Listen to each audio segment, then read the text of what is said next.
Ils ont fui leur pays en guerre contre la Russie. 750 réfugiés ukrainiens sont hébergés sur le ferry Le Méditerranée de la compagnie Corsica Linea, entièrement réaménagé pour l'occasion.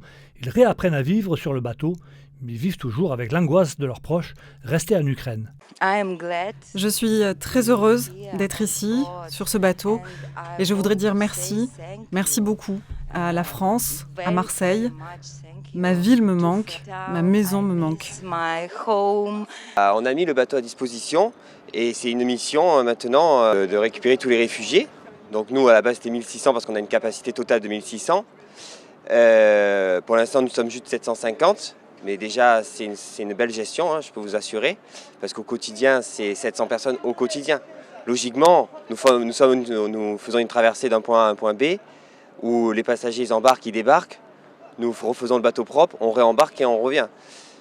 Là, la différence, c'est que c'est tous les jours, toutes les nuits, 700 personnes, une gestion en cuisine, une gestion en machine.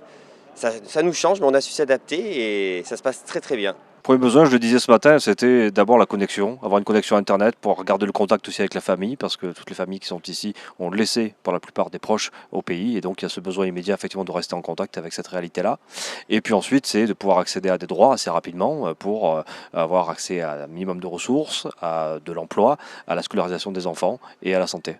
J'habitais l'Ukraine, je suis venu ici avec ma femme, mes enfants et ma grand-mère. Le service ici est super, la sécurité est très bonne. C'est très confortable pour nous. C'est mieux que la guerre, c'est mieux.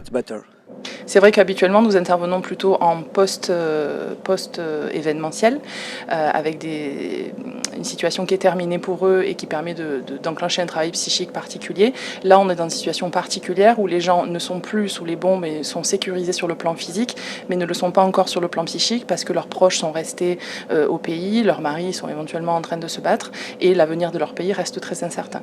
Donc c'est une méthode de travail différente et c'est essentiellement de l'accompagnement pour les aider à gérer les émotions qui peuvent les submerger.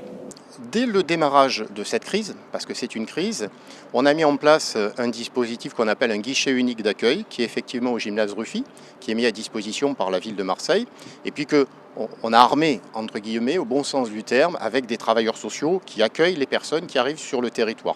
Toutes les personnes passent dans ce guichet. C'est un premier accueil, c'est une première orientation.